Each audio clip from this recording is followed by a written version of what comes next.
तो आज ऑब्वियसली ये सेशन खास होने वाला है क्योंकि एमपी के बच्चे हैं और ऑब्वियसली मैं हमेशा से जानता हूँ कि एमपी अपने आप में एक बड़ा राज्य रहा है। इसे जानने की कोशिश करेंगे कि कैसे तैयारी कर रहे हैं, किस तरीके से फोकस्ड है। बिहार बोर्ड के बाद एमपी बोर्ड ही है जो रिकॉर्ड स्टैब्लिश किया अपना बोर्ड का एग्जाम खत्म करके। फौज की तैयारी मतलब 10th के बाद, क्योंकि 11th के बाद ही आप एनडीए के एग्जाम्स के लिए क्या हो जाते हैं, एलिजिबल है। 6 तो केवल एसएसबी उसको मिल जाएगी साल भर में, अगर वो 10th के बाद 2 साल फाउंडेशन प्रोग्राम के लिए जुड़ रहा है। या 11th के बाद वो 1 ईयर के लिए भी आ जाता है, क्योंकि जो 11th का बच्चा भी मार्च में एग्जाम खत्म किया अपना या फरवरी में, अब सोचो सितंबर वाला जो अटेम्प्ट आ रहा है उसके लिए एलिजिबल है 4 सितंबर के लिए। लेकिन लोगों में अवेयरनेस ही नहीं है, पता ही नहीं है कि अगर फौज का असल में तैयारी करना है तो 10th और 11th के बाद निकल लीजिए, क्योंकि कहीं ना कहीं 12th तक थोड़ा देर हो जाती है। तो मुझे लगता है कि इंसान बहादुर वही है जो थक के बैठे ना, बल्कि उठ के खड़ा होकर के ज़िंदगी में कुछ करने का क्या करे बेटा, प्रयास करें। कहते हैं जानते हो बेटा, कभी कभी बच्चे मुझसे पूछते हैं कि सर फौज में सफलता का सबसे बड़ा हुनर क्या हो सकता है। तो मैं कहता हूँ कितने आप सच्चे दिल के हैं, कितने अच्छे दिल के हैं और कितना ईमानदारी से आप मेहनत कर सकते हैं। हम लोग जो इंटरनल मॉक टेस्ट कंडक्ट कर रहे हैं, अभी हम आप लोगों का फेज़ 2 भी कंडक्ट करेंगे ऑल इंडिया, ठीक है ना। ये मॉक टेस्ट बेटा आपका सच है। किसी भी राज्य की क्रेडिबिलिटी वहाँ के लोग होते हैं। आपकी सफलता, आपका सक्सेस, आपका अचीवमेंट ही आपके स्टेट का प्राइड है बेटा। जब आप सफलता पाते हैं ना तो अपने राज्य को प्राइड महसूस कराते हैं, प्राउड महसूस कराते हैं। फैमिली भी होती है, जिला भी होता है और पूरा स्टेट प्राउड फील करता है कि बस ईमानदारी से मेहनत करिए, जम के रिटर्न क्लासेस पे काम करिए। जहाँ जो डाउट है, जो दिक्कत है, छिपाइए मत। गुरु और डॉक्टर से कोई चीज़ छिपाई नहीं जाती है। बढ़िया दौड़िए, बढ़िया कम्युनिकेशन अपनी इम्प्रूव करिए और ओवरऑल इंसान अच्छे बनिए। वो कहते हैं जब चारों ही चीज़ अच्छी होती है ना बेटा, तो फौज में सफलता पाने से आपको कोई रोक नहीं सकता है। फौज बहुत रियल लोगों की है। किसकी बेटा? बहुत रियल और ओरिजिनल। तो चलिए बहुत बहुत स्वागत है एक बार फिर से। और ऑब्वियसली एमपी के जितने बच्चे, लगातार आपका रिक्वेस्ट ये आ रहा था कि सर मध्य प्रदेश के बच्चों से भी मुलाकात करें। अक्सर मुलाकात बिहार के बच्चों से और अक्सर मुलाकात उत्तर प्रदेश के बच्चों से। हाँ, तो आज ऑब्वियसली ये सेशन खास होने वाला है क्योंकि एमपी के बच्चे हैं और ऑब्वियसली मैं हमेशा से जानता हूँ कि एमपी अपने आप में एक बड़ा राज्य रहा है और हमेशा फौज के प्रति जो योगदान रहा है वो बहुत बड़े स्तर पर रहा है। ये सच है कि अवेयरनेस उस लेवल की नहीं है कहीं ना कहीं मध्य प्रदेश में, बट हम ओवरऑल देखते हैं तो एमपी का रोल हमेशा हमारे इंडियन फौज के अंदर बहुत ही बढ़ चढ़ के रहा है और बहुत बेहतर कीर्तिमान स्थापित करने वाला रहा है। तो ऑब्वियसली आज का ये सेशन खास होने वाला है। आज मैं स्पेशली मध्य प्रदेश के बच्चों के साथ हूँ और इनसे जानने की कोशिश करेंगे कि कैसे तैयारी कर रहे हैं, किस तरीके से फोकस्ड हैं। और ऑब्वियसली इनका भी लक्ष्य air force, navy, Indian coast guard है और ऑब्वियसली ये भी चाहते हैं कि जल्द से जल्द चीज़ें हमारे सामने आए और हम अटैक करें और फाइनली अपने एग्जाम को क्रैक करें। और मुझे लगता है हर मिडिल क्लास फैमिली से आने वाले बच्चे का सपना एयरफोर्स, नेवी, कोस्ट गार्ड इसीलिए क्योंकि उसको लगता है ये सबसे सही, सबसे आसान और सबसे किफ़ायती तरीका है जिससे वो जा करके ऑब्वियसली अपना सपना भी पूरा कर सकता है और कहीं ना कहीं अपने परिवार का भी बेहतर भरण पोषण कर सकता है। और मुझे लगता है कि यही कारण है कि ज़्यादा से ज़्यादा देश का जो मिडिल क्लास बच्चा है वो इस एंट्री के लिए आता है। तो ऑब्वियसली आज एमपी राज्य के बच्चे हमारे साथ हैं और इनसे मेरी मुलाकात है और आज एक ओपन डिस्कशन हम सब करने वाले हैं कि आखिर कैसे इनके अंदर इस चीज़ को लेकर पैशन आया, कैसे अवेयर किए खुद को और कैसे इनकी तैयारी चल रही है, कितना ये फोकस्ड है, मेहनत ईमानदारी से हो रही है कि नहीं हो रही है और क्या लगता है कि जैसे इन्हें मौका मिलेगा वाकई में इसको ये क्लियर कर पाएंगे कि नहीं कर पाएंगे। तो चलिए सेशन को तेजी के साथ आगे बढ़ाते हैं। तो सबसे पहले बात करते हैं आपसे, क्या नाम है बच्चा आपका? सर अभिषेक सिंह। अभिषेक। तो अभिषेक बेसिकली आप एमपी में कहाँ से आते हैं? सर मध्य प्रदेश रीवा डिस्ट्रिक्ट से। जी बढ़िया। तो रीवा डिस्ट्रिक्ट की दूरी तो प्रयागराज से लमसम कितने किलोमीटर की होगी? 186। अच्छा 186 किलोमीटर है। 106 किलोमीटर है। चलिए बढ़िया जी। तो बेसिकली कैसे आपने सोचा कि आपको फौज जाना है? घर में कोई प्रेरणा थी? मतलब क्या कारण है जो आपने ये चुना तैयारी करने के लिए? सर मेरे घर से अभी तक कोई डिफेंस फील्ड में नहीं गया है जी। और सर मैं खुद से भी काफ़ी इंस्पायर रहा हूँ इस फील्ड से।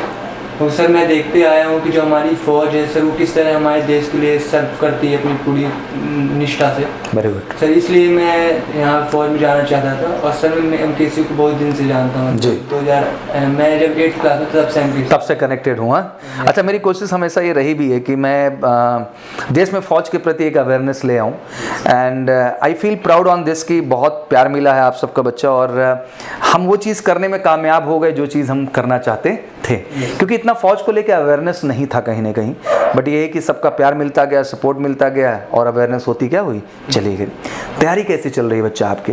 सर तैयारी सही चल रही ठीक है, कॉन्फिडेंट हैं, Yes, sir. जैसे ही एक मौका आ रहा पार। है। Yes sir. आई थिंक दिमाग में ये भी चिंता चलती है, जैसे बहुत सारे बच्चों की चिंता इस समय है, इवन पूरे एमपी राज्य की ही चिंता नहीं है, ये पूरे भारत के बच्चों की चिंता है कि आखिर सर हमारा फॉर्म कब आएगा, रिजल्ट का है। तो इस तरह की चिंता से आप भी गुजरते होंगे, यस सर। तो फिर मेहनत करने की पॉजिटिविटी कहाँ से आती है अंदर?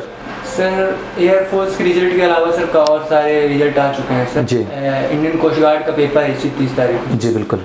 और सर इंडियन नेवी टेस्ट का एक फॉर्म आया था जी। जिसे मैंने भरा था। अच्छा। और मैं शॉर्ट लिस्ट हुआ हूँ एसएसबी के लिए। बहुत बढ़िया, बहुत बहुत कॉन्ग्रेचुलेशन आपको।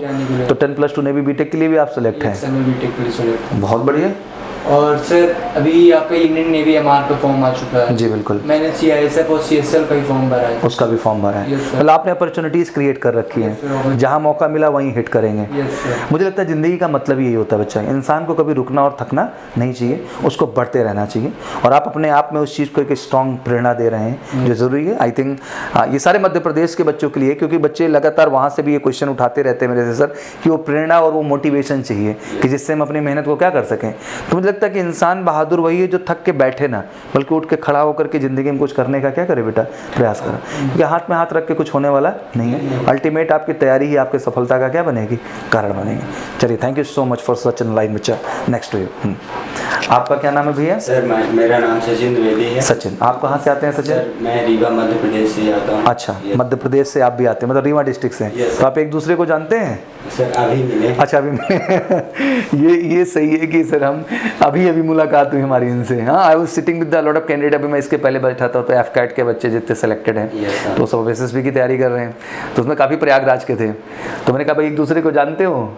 बोले नहीं सर अभी मिले हैं। इवन सेम कॉलेज में है, किसमें है? सेम कॉलेज में। बट ये एक स्ट्रीम अलग है, कोई साइंस स्ट्रीम से किया है, कोई आर्ट स्ट्रीम से ग्रेजुएशन किया, तो वो कह रहे थे अलग अलग है। चलिए, बहुत बढ़िया। तो बताइए आप कुछ अपने बारे में, कैसे पैशन बना और किस तरह से? सर मेरा हमेशा सर यही था कि मैं आर्म फोर्स ज्वाइन करूं, और मैंने बचपन में भी सैनिक स्कूल की प्रिपरेशन की थी, लेकिन उस पर नहीं सेलेक्ट हो पाया था। हमारे घर वाले ने भी मुझे बहुत सपोर्ट किया। जी। आपके रीवा में भी सैनिक स्कूल है ना? Yes sir. जी। यस सर, उसी के लिए मैंने तैयारी की थी, लेकिन नहीं हो पाया। जी।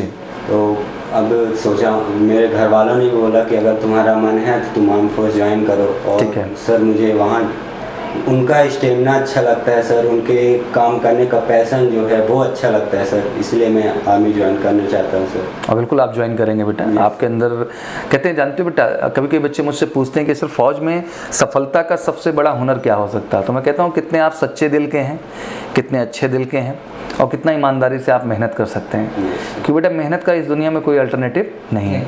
आप जितना सच्चाई से प्रयास करेंगे ज़िंदगी में, उतना ही क्या जाएंगे, आप आगे जाएंगे। और सबसे बड़ा सच ये है कि रिटर्न भी क्वालिफाई करना है तो आपको अपने ही दम पे करना है। Yes, sir. दूसरे गाइड कर सकते हैं, सपोर्ट कर सकते हैं, बट फाइनली एफर्ट्स कौन करेगा? हमें ही करना पड़ेगा सर। कल को फिजिकल क्रैक करना है वो आप ही करेंगे, कोई और नहीं करेंगे। तो ये समझिए कि दुनिया में लोग आपको सहारा दे सकते हैं, गाइड कर सकते हैं, सपोर्ट कर सकते हैं, बट अल्टीमेट परफॉर्म किसको करना पड़ता है बच्चा? तो सेल्फ बिलीव बहुत ज़रूरी है।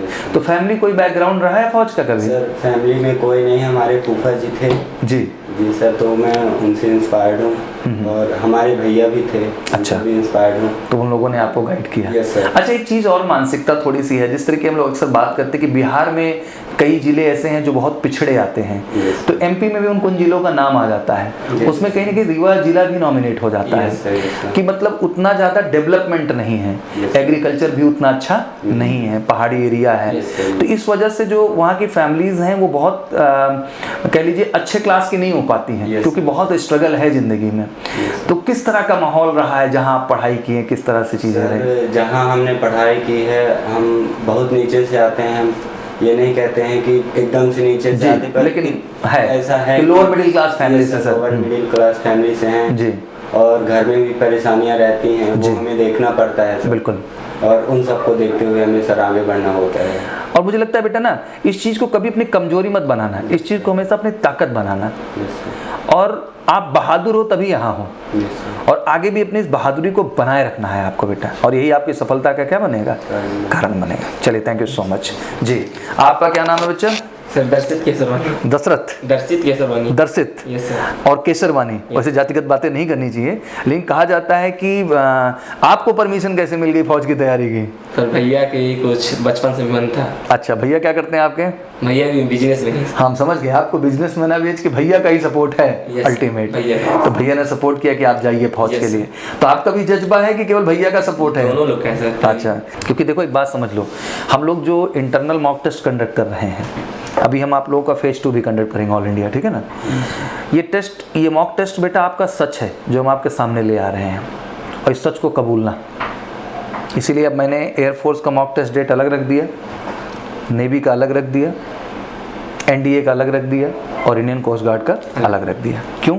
जिससे कि आप सब में बैठें और एक्सपीरियंस करें कि आखिर आप कहाँ हैं। यूनिट टेस्ट एक अलग चीज़ है, बट मॉक टेस्ट का भी अपना क्या है बच्चा, एक महत्व है, और उससे आप अपना सच जान पाएंगे, और उस सच के बाद जम के मेहनत करिए। कमी रह गई ये बड़ी बात नहीं है, अब तो डाउट काउंटर्स भी ओपन कर दिया, सुबह से लेकर शाम तक टीचर्स अलॉट कर दिए हैं। आप जाइए इंडिविजुअल, अपना समस्या क्या करिए बेटा, पूछिए, ये आपकी ही जिम्मेदारी बनती है, ठीक है ना?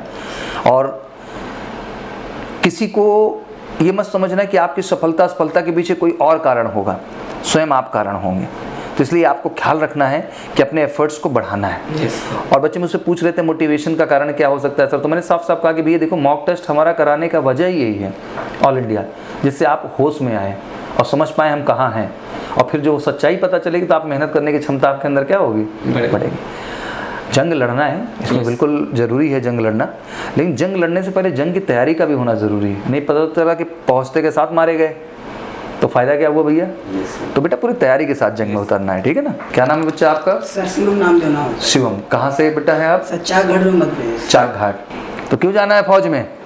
सर इसमें हॉनर एंड प्राइड भी सर, बहुत डिसिप्लिन होता है इसमें सर। और दूसरी बात सर ये कि मेरे भैया जो हैं वो बोले कि एयरफोर्स ज्वाइन करो। ठीक है। एयरफोर्स इसलिए ज्वाइन करो क्योंकि ये कम समय, मतलब कम उम्र में अच्छा खासा मतलब हॉनर मिल जाता है और वेल सेटल करियर हो जाता है। Yes sir. तो इसलिए तुमने कहा एयरफोर्स ही जाएंगे। Yes sir. तो जैसे एयरफोर्स का तो अभी जो है रिजल्ट ऑफ फॉर्म दोनों पेंडिंग है। तो सर आईसीसी फॉर्म डाले सर, सबस 30 तारीख को है सर। उसका भी एग्जाम शेड्यूल है। Yes, तैयारी बढ़िया है। Yes sir. रेस उस कर लेते हो 1600 मीटर की? सर अभी दौड़ लेते सर, लेकिन 12 मिनट लग जाते हैं सर। 12 मिनट में दौड़ रहे हो? ये कौन सी रेस है? सर हाँ, लेकिन डेली जाते हैं सर। दिल्ली जा रहे हो? Yes, अब धीरे धीरे इसको 10 करो, Yes, sir. फिर 8 करो, फिर 7 करो, फिर 6 करो, फिर 5, और 5 से पहले रुकना मत, ठीक है? तो फैमिली में सपोर्ट तुमको पूरा मिलता है? Yes sir. चलो बहुत अच्छी बात है, और वाकई में अच्छा लगा आप लोगों से मिल करके। एंड बस यही कहना चाहता हूँ, क्योंकि देखिए किसी भी राज्य की क्रेडिबिलिटी वहाँ के लोग होते हैं। आपकी सफलता, आपका सक्सेस, आपका अचीवमेंट ही आपके स्टेट का प्राइड है बेटा। जैसे आपने कहा कि फ़ौज आपको प्राइड देती है ना, वैसे ही जब आप सफलता पाते हैं ना तो अपने राज्य को प्राइड महसूस कराते हैं, प्राउड महसूस कराते हैं। फैमिली भी होती है, जिला भी होता है, और पूरा पूरा स्टेट प्राउड फील करता है। तो ये आपके ऊपर भी एक मोरल रिस्पॉन्सिबिलिटी है कि जिस राज्य विशेष से आप आते हैं वहाँ के लिए कुछ बेहतर करें। इवन हमारा पूरा देश है, बट ऑब्वियसली हम जहाँ से आते हैं वहाँ के लिए भी आप एक प्रेरणा बन सकते हैं। कितने बच्चे हैं आपके एरिया के जिनको मैं जानता हूँ घर से नहीं निकल सकते, माँ बाप सपोर्ट नहीं करते हैं, बहुत सारी दिक्कतें हैं, बट अगर आप लोग सक्सेस का कुछ रास्ता छुएंगे, कुछ बनेंगे, तो उनके लिए क्या बनेगी? ये प्रेरणा बनेगी बेटे। तो मुझे लगता है ये भी एक देश सेवा है डायरेक्टली इनडायरेक्टली, कि आप अपने लोगों के लिए कुछ ऐसा इंस्पिरेशन खड़ा करें, ऐसा प्रेरणा बनाएं कि हर बच्चा ये सोचे कि भैया कर सकते हैं तो हम भी क्या कर सकते हैं, कर सकते हैं। ये जज्बा आपको लाना है। और इसमें बेटा सच ये है कि बस ईमानदारी से मेहनत करिए, जम के रिटर्न क्लासेस पे काम करिए, जहाँ जो डाउट है, जो दिक्कत है, छिपाइए मत। गुरु और डॉक्टर से कोई चीज़ छिपाई नहीं जाती है। अपनी हर समस्या का निवारण करिए, और दुनिया में ऐसी कोई चीज़ है ही नहीं जो सॉल्व ना हो जाए। बस प्रयास करिए, बढ़िया दौड़िए, बढ़िया कम्युनिकेशन अपनी इम्प्रूव करिए, और ओवरऑल इंसान अच्छे बनिए। वो कहते हैं जब चारों ही चीज़ अच्छी होती है ना बेटा, तो फौज में सफलता पाने से आपको कोई रोक नहीं सकता। फौज बहुत रियल लोगों की है। किसकी बेटा? बहुत रियल और ओरिजिनल। तो देखो रियलिटी और ओरिजिनलिटी के साथ मेहनत करना है, ठीक है बच्चा? चलिए, thank you so much. And मैं यही कहना चाहता हूँ कि अच्छा लगता है जब स्पेशली एमपी के भी बच्चों से मिलता हूँ, क्योंकि मैं जितना अभी तक एमपी के बच्चों से जुड़ा रहा हूँ, ऑनेस्टली मैं बताऊँ तो बच्चे बहुत लोअर मिडिल क्लास फैमिली से आते हैं, क्योंकि उतना डेवलपमेंट नहीं है। एमपी में जो डेवलपमेंट सेंट्रलाइज होता है वो भोपाल इंदौर के आसपास ज़्यादा है। तो वहाँ की गवर्नमेंट को भी मैं देखता हूँ कि जो बॉर्डर एरियाज डिस्ट्रिक्ट्स हैं, यहाँ पे इतना ज़्यादा उनका ध्यान नहीं रहता, ना उतना वो काम करते हैं। और ये भी एक बहुत बड़ा कारण है। इस वजह से उतने अच्छे स्कूल्स भी नहीं बनाते ये लोग, उतनी अच्छी जो है हॉस्पिटैलिटी भी नहीं मेंटेन किए हुए हैं, क्योंकि उनको लगता है कि यूपी के बॉर्डर पे हैं तो यूपी में जाके सारे काम क्या होंगे, इनके हो जाएंगे। और उधर बहुत दूर पड़ जाता है, तो आप सबके लिए तो प्रयागराज ही आसान पड़ता होगा, क्योंकि भोपाल तो बहुत दूर हो गया ना आपके लिए। तो बट मुझे लगता है कि यार आप सभी हैं जो करके अपने कहीं ना कहीं ज़िले को, अपने एरिया को प्रमोट कर सकते हैं और ध्यान आकर्षित कर सकते हैं। नहीं, यहाँ के भी बच्चों में दम है, अगर उनको अच्छी स्कूलिंग दिया जाए, अच्छा गाइडेंस दिया जाए, अच्छा केयर किया जाए, तो भी बहुत कुछ बेहतर कर सकते हैं। तो चलिए, थैंक यू सो मच। और बिल्कुल मैं मिलता रहूँगा, एमपी से भी लगातार मिलता रहूँगा। और आपको लकली बताऊँ तो एमपी बोर्ड, बिहार बोर्ड के बाद एमपी बोर्ड ही है जो रिकॉर्ड इस्टेब्लिश किया अपना बोर्ड का एग्ज़ाम ख़त्म करके। आप समझे ना हमारी बात? एमपी जो है बिहार बोर्ड के बाद दूसरा बोर्ड है इस देश में जिसने अपना 10th और 12th का एग्ज़ाम क्या कर लिया, ख़त्म कर लिया। तो अब यही कि बच्चों को बैठना नहीं चाहिए, उठ खड़ा होना चाहिए, सबको तेज़ी के साथ आना चाहिए, क्योंकि जितना जल्दी आप लगेंगे उतना आपके लिए क्या है, फ़ायदा है। अब जैसे आप ही लोग हैं, 10th के बाद बच्चा आ जाए, जैसे हम तो मोटा मोटा ऐड भी हमेशा करते हैं कि यार फौज की तैयारी मतलब 10th के बाद, क्योंकि 11th के बाद ही आप एनडीए के एक चांस के लिए क्या हो जाते हैं, एलिजिबल हैं। आप ये कहते हैं स्कूल नहीं छोड़ते, तो भाई स्कूल से मैं कहना चाहता हूँ, अगर आप अपने दम पे बच्चे का बोर्ड में ला सकते हैं 80-85%, आप उसका एनडीए क्वालिफाई करा सकते हैं, आप उसको जेईई मेन के लायक तैयार कर सकते हैं, तो आप अपने पास रखिए, हमको कोई एतराज़ नहीं है। लेकिन आपके अंदर क्षमता नहीं इन चीज़ों को करा पाने का, तो बच्चे को निकल के वहाँ आने दीजिए 10th के बाद, जहाँ उसका बोर्ड में भी 80-85% आए, जहाँ वो एनडीए निकालने के लिए काबिल बन जाए, जहाँ वो जेईई मेंस एग्जाम में बैठ पाए। क्यों? क्योंकि तभी वो जा करके 2 चांस आर्मी टीएस का, 2 चांस नेवी टीएस का और 2 चांस एनडीए का, 6 तो केवल एसएसबी उसको मिल जाएगी साल भर में, अगर वो 10th के बाद 2 साल फाउंडेशन प्रोग्राम के लिए जुड़ रहा है। या 11th के बाद वो 1 ईयर के लिए भी आ जाता है, क्योंकि जो 11th का बच्चा भी मार्च में एग्जाम खत्म किया अपना या फरवरी में, अब सोचो सितंबर वाला जो अटेम्प्ट आ रहा है उसके लिए एलिजिबल है 4 सितंबर के लिए। लेकिन लोगों में अवेयरनेस ही नहीं है, पता ही नहीं है। बहरहाल मैं पूरी कोशिश कर रहा हूँ हर प्लेटफॉर्म पे आ करके ये बताने का कि अगर फौज का असल में तैयारी करना है तो 10th और 11th के बाद निकल लीजिए, क्योंकि कहीं ना कहीं 12th तक थोड़ा देर हो जाती है। क्या हो जाती है? और फिर मेहनत बढ़ जाती है बेटा। क्या हो जाती है? जो कि आप लोग महसूस करते होंगे इस बात को, कि अगर यही 10th के बाद और 11th के बाद लग गए होते तो और क्या हो जाती, चीज़ें आसान हो जाती, और बेहतर ग्राउंड होता सर, और बेहतर परफॉर्म करके दिखाते। तो ये सच है। तो इसके लिए भी लगातार मैं इन्विटेशन पूरे देश को देता रहता हूँ कि 10th के बाद आइए 2 साल, 11th के बाद आइए 1 साल, 12th के बाद तो आइए ही, टारगेट के लिए कोई दिक्कत नहीं है।